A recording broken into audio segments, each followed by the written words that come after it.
Welcome to the motherfucking relay. We're covering today's top boxing news. Okay, we'll start with this. The latest from former IBF bantamweight champion Ebony Bridges, who said, "It's quite sad. I was speaking to my last opponent, current reigning champion Yoshida of Japan, who also hasn't fought since our fight. 8 months, both of us, out of the ring, both wanting the fight, but unfortunately the people who could organize it won't make it happen. What a shame. Boxing's a shithouse. I feel sorry for her as a champion not being able to get a fight, but I know the feeling. Not sure why it's so hard to make a fight and why keep us so inactive. She's a single mom, and boxing is her only income as far as I know, and she and I are just put on ice." If only the fans really knew the shit that goes on behind the scenes. We are fighters. We all want to be active and fight and get paydays. And, this situation, I think about Yoshida, that she's one of 3 champions at this weight. One of 3. Now, currently, New Zealand's own Shernika Johnson, WBA champion, she is otherwise preoccupied for the next 2 fights. She's got to fight Jamie Mitchell, then Nina Hughes again afterwards. But Dina Thorsland, Unified Ring Magazine champion Dina Thorsland of Denmark, after she beat Serene Satine, her mandatory challenger, there was a window of opportunity there for Miyo's handlers to see about unifying titles with her, fighting her. Lou DiBella is Miyo Yoshida's promoter. So what, if any, effort came from Lou DiBella to make a fight between Miyo and Dina? That's the question. There are other fights out there for Miyo Yoshida as a champion. There are other fights out there for her to pursue besides the Ebony Bridges fight. So did you actually pursue them? Your handlers, your team. Now, when it comes to Ebony, it is a little bit different. Yeah. This seems like a standoff to me. Because of something Ebony said a couple of months ago. Something along the lines of not being happy with the money that Matchroom was offering for a title fight. A rematch in this situation. That's what I think she was talking about, as this was after she lost her title to Miyo Yoshida. That's why this seems like a standoff to me. Standoff how? So if the money that Matchroom offered up for a second fight, a rematch between Ebony and Miyo, was not to Ebony's liking, and she decided to pass on it, if the alternative is being inactive, if the alternative is inactivity while you stand on your square, well, that's not a win. No, I don't know if that's what's going on. I'm just bouncing ideas around.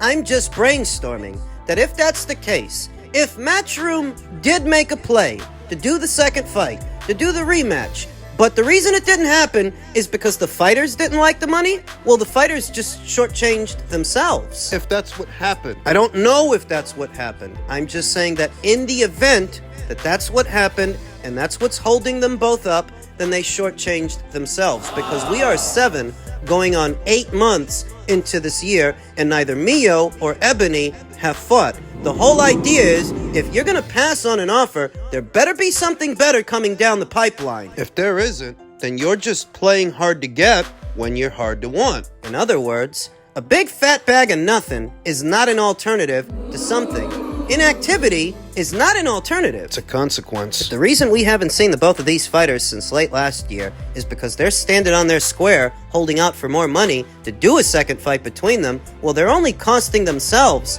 time. That's all they're doing. And Ebony Bridges, God bless her, as attractive as she is, she's getting up there in age. She only has a few more good years to give to the sport of boxing. Time is a luxury she doesn't have. Time is of the essence, and time is passing her by. Time waits for no man or woman, and neither does boxing. What about the corner situation? Ebony Bridges' corner situation.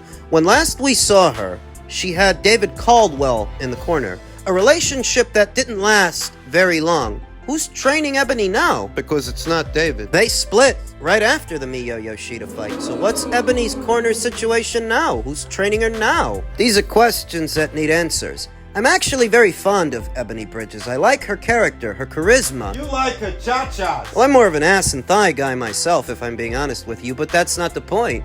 I would like to see Ebony in the ring again. But I am left wondering if this is a standoff between the fighters, their management, and the promoter. Is it that you guys are holding out for more money? Because if you are, you need to come off of whatever demands you have. It's just costing you time. Time you ain't got. And time is the one thing you don't get back. The longer you're out of the ring, the more difficult it's going to become to get back in the swing of things and get your juices flowing. I'm just saying. In men's junior middleweight news, there's a nasty bit of intel circulating in the boxing cosmos that the Spence versus Fundora fight that was supposed to go down in the fall, it has been cancelled. We regret to report that the long-awaited match between unified champion Sebastian Fundora and former welterweight champion Errol Spence has been cancelled. Sources indicate Errol Spence Jr. is not in optimal condition to combat and does not yet have an in-house coach. Exclusive to Urban Boxing Network, promoter Samson Lukowicz confirmed to us that on August 5th, negotiations will begin with Terence Crawford instead, provided he emerges victorious from his fight on August 3rd. This could be the first step towards a worldwide unification match for the WBC, WBO, and WBA titles in December. My thoughts. If you've been following this channel for at least the last year or so, you will know that I was always skeptical as to whether or not this fight between Errol and Sebastian would happen, because you have to think about it. The night of, it would have been well over a year since Errol Spence Jr. had a fight, and he's coming off a crushing loss, a lopsided beating to Terence Crawford. You don't go from getting your ass kicked up and down the ring and getting stopped by Crawford up to a new weight class against the most awkward guy that's up there, Sebastian Fundora, about 6'5" at 154 pounds, a southpaw, without your trainer, your career-long trainer that has been with you through the duration of your entire career. You don't do that. And Spence isn't going to. I'm not surprised. And for what money? For what money would Spence have been taking on this guy? Because the PBC ain't got none. Amazon isn't giving them a budget. I've been telling you that throughout. That's why so many things are falling apart like dominoes. That's why they haven't done a non-pay-per-view fight yet, a regular fight. They don't have the money to do that. They can't even make simple fights happen. Simple ones, like Tszyu versus Lubin. Yeah, they say Lubin is injured, but I ain't buying it. And now this. So when a PBC guy loses a fight, you notice that they're never really the same after that. They're never who they were, or at least who the PBC told you they were. That, a top-ranked guy loses a fight, he can rebound, tends to rebound. A matchroom guy, even a golden boy guy, but not a PBC guy. When a PBC fighter loses a fight, they're nearing the end. Keith Thurman is a prime example. This guy has had one foot halfway out the door ever since he lost to Manny Pacquiao. He's been a quasi-retired fighter. He's only fought once since then. He loses to Manny in 2019, takes 2 years off. Comes back, fights Mario Barrios, takes 2 more years off. It's going on 3 now. That guy's finished. He's done. Wilder. Look at Wilder. Deontay Wilder. Do you realize that Wilder has only won 1 fight in the last 5 years? Starting from 2020 till now, Deontay Wilder has seen action something like 5 times, and out of the 5, he only won once. He's 1-4 in his last 5. Currently coming off of 2 consecutive losses, 2 back-to-back losses. I'm telling you, when a PBC guy loses, they are never the same after that. Errol Spence. The year before he fought Terence Crawford, he stopped Yordenis Ugas. And all you could hear about from Spence's fans is how he's too big, he's too strong, he's gonna overpower Crawford, he's gonna stop him. Just so that when a fight happened last year, He got destroyed. he got annihilated. Like I told you, he would get annihilated. I've been telling you that for 5 years straight. He's gonna get butchered. And now that the butchering has already taken place, you see? This guy's career's almost over, folks, after just 1 loss. Because when a PBC guy loses a fight, it's not the same as somebody else. Some other guys, they can pick up the pieces, they can rebuild. These guys, for some reason, they can't. Well, it's because they're not who the PBC told you they were. That's what it really is. They can only keep up the charade, but for so long, before reality strikes, before reality hits, and when it does, well, they ain't got the punch resistance. So this fight with Sebastian Fundora was supposed to go down towards the tail end of this year. And now it's not happening. What that means is that Errol Spence Jr. will have missed out on the entirety of this calendar year, making it that much more difficult for him to come back if he means to come back. Now, myself, I don't really think he wants to. I think psychologically, he's checked out. So roll on Crawford versus Fundora. Oh, I'm not surprised Errol Spence Jr. isn't fighting Sebastian. I told you, the likelihood of that fight happening under these circumstances was slim to nil. Unless Errol wanted to get his ass kicked up and down the ring again for peanuts on the dollar. Spence is finished, man. So now Sampson is talking about putting his guy in there with Terrence Crawford in December. One fundamental problem. Terrence Crawford has his eyes on Canelo Alvarez. Turki Al-Sheikh wants to pay for it. All it'll really take to make it happen is for Canelo Alvarez to be on board. And it being that he no longer has the David Benavidez fight at 168. No, David's staying at 175. The next big fight that Canelo can have is the Crawford fight. Nobody wants to see him fight William Skull. Samson Lukowicz might think that they now have Terrence Crawford as an alternative to Errol Spence Jr., but I'm not so sure. But what if Canelo doesn't want to fight Terrence? What then? Well, in that situation, Terrence could fight Sebastian Fundora. You have to question whether or not that's going to be an all-PBC show, PBC on Prime, or would there be some involvement from His Excellency, Mr. Turki Al-Sheikh, as don't forget, Terrence Crawford is a Riyadh season ambassador. His very next fight is Riyadh season's kickoff fight in America. Turkey is invested in this fighter, and Sebastian and Samson, their best bet at getting at a big purse is to let Turkey pay for the show. Let Turkey do it. The PBC ain't got no money. They ain't got no goddamn money. Samson ain't gonna put Sebastian in the ring with Terrence unless he stands to make substantial money for it. And the only way to get it substantial money is to let Turkey pay for it. Can Terrence win? Being honest, I would like to see Terrence fight Israel Madrimov before I give a final evaluation.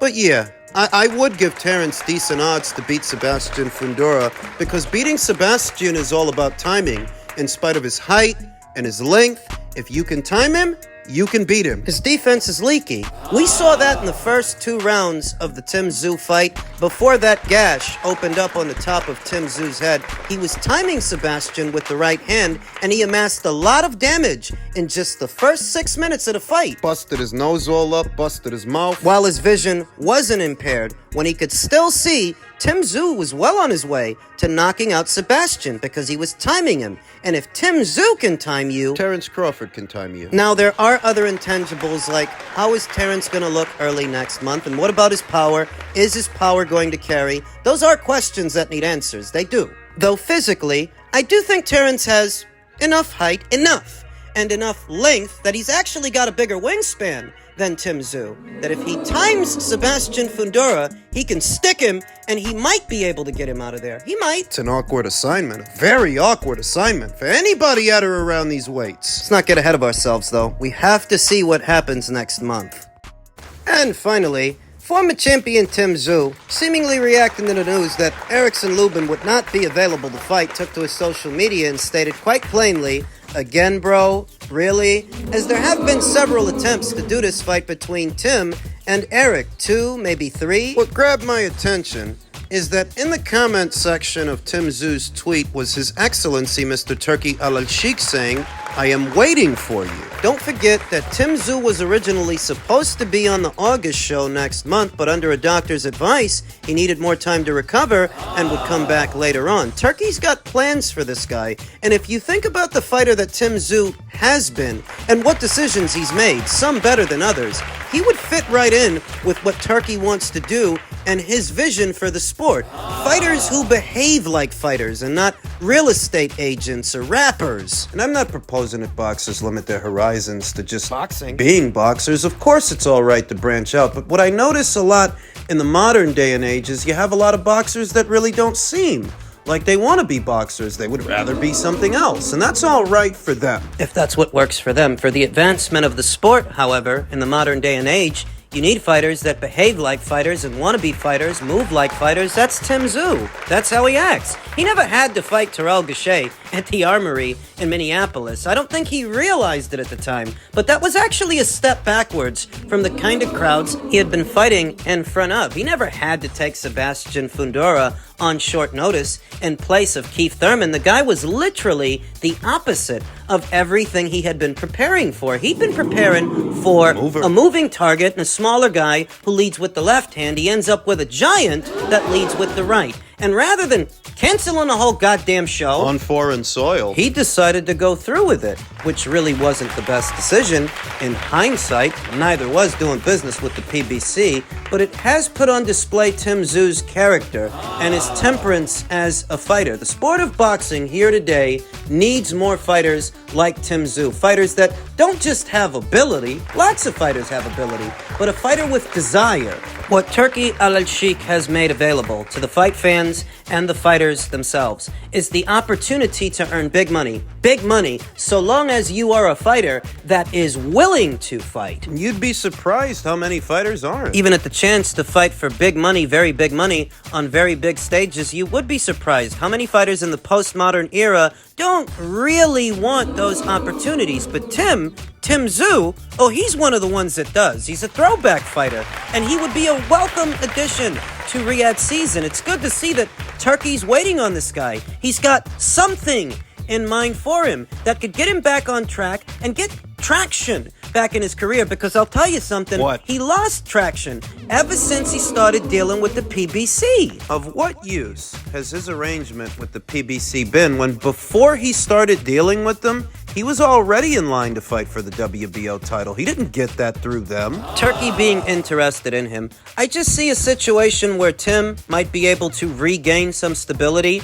in his career, get the kind of big fights that he's looking for, and you never know. Maybe he'll end up fighting on DAZN instead of Amazon Prime, because most boxing fans, they don't usually go to Amazon to watch boxing. They go to either ESPN or DAZN. He doesn't belong on that platform. If the whole point of dealing with the PBC was to get more exposure in the American market, well, you're not going to get that on Amazon Prime. The only thing they've done on Prime are pay-per-view fights, box office fights. If what you want is exposure, you need to go to another platform. To see, they're not even doing any regular shows on Amazon. It's all pay-per-view. It's all fights. It's all cards that are tucked behind a paywall that most Americans don't want to pay for. He used to get away from those guys. At the sight of Turki Al-Sheikh being interested and perhaps invested in the career of Tszyu, maybe he can have him migrate over to DAZN. You'll remember that a few days ago, Turkey himself personally endorsed them, saying he likes everything they're doing and the quality of the platform.